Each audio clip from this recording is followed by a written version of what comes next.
Daniel Grant was a millionaire tech CEO living in a glass and steel mansion in Seattle.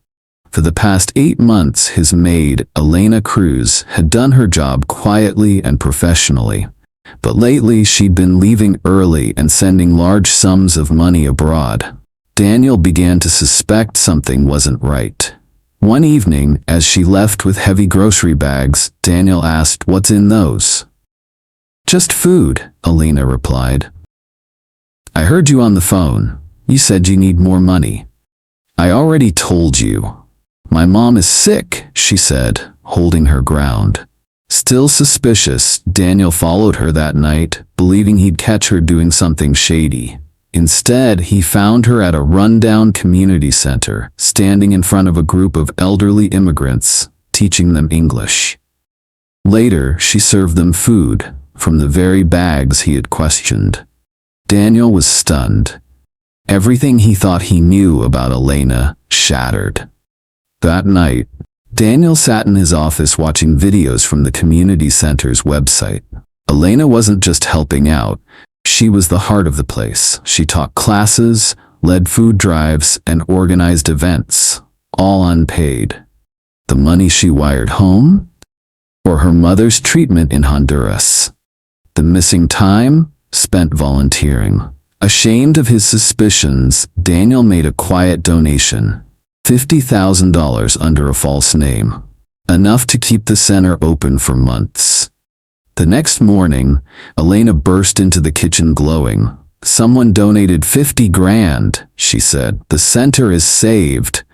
Daniel smiled from behind his coffee. "That's wonderful news." Over the next few weeks, Daniel found excuses to talk to her. Their conversations shifted from cleaning supplies to dreams, immigration, inequality, and what it meant to truly help others. Elena spoke passionately about social work and her goal to create real change. Daniel had never met someone so selfless, so intelligent, and slowly he realized he was falling for her. As Daniel's feelings deepened, he offered Elena a full-time role managing his household, better pay, benefits, and more time to study. But after thinking it over, she turned him down. "I'd be living someone else's dream," she said softly. "The center needs me. My studies matter." And she hesitated. "I've fallen in love with someone impossible, someone who inspires me, but our worlds are too different." Daniel's heart sank. He thought she meant someone else. Maybe a volunteer at the center, someone who shared her purpose. He said nothing. Weeks passed in silence.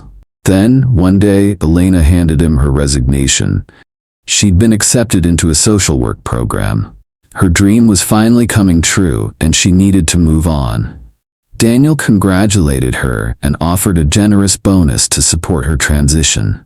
But when she left, his mansion, once spotless and secure, felt painfully empty. He had lost her, or so he thought. Months later, Daniel received an invitation to a community center fundraiser. Elena would be honored for her service. At first, he hesitated. Then he went, not as a millionaire CEO, but as a quiet supporter. Elena looked radiant on stage as she accepted her award. "We're also grateful to the anonymous donor who saved this place," she said. "You reminded us that kindness can come from unexpected places." Daniel sat in the back, heart aching. She had no idea it was him. After the event, she found him. "Mr. Grant, I can't believe you're here." They talked briefly until her mother called. Good news, her cancer was gone thanks to another anonymous donation. Daniel finally confessed. "It was me, the money for the center, for your mother's treatment." Elena was stunned. "You followed me?" "Yes, I thought you were stealing from me. I was wrong."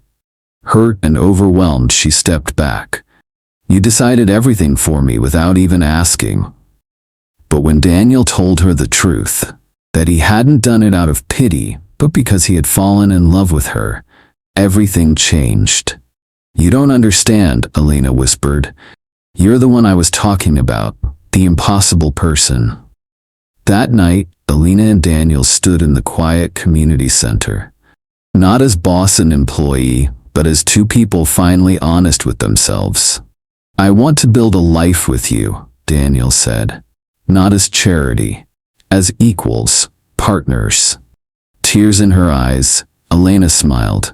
"You want to fight poverty and injustice with me?" "I want to fight everything with you," he replied. A year later, they were married in the very place where Daniel had once spied on her, the community center. Elena wore her grandmother's dress, Daniel wore a tux, nervous and glowing. Guests ranged from CEOs to immigrants, students to volunteers. Their vows were filled with purpose. "You taught me that real wealth is in the lives we touch," Daniel said. "You taught me that love can build a new world," Elena replied. They launched a foundation together, supporting immigrant services and education across the region. Elena ran the programs, Daniel handled the funding. In the same center where it all began, a plaque now read, "The Elena Cruz Grant Learning Center, where every voice matters." Their story had started with suspicion, but ended with trust, service, and love that changed not just each other, but an entire community.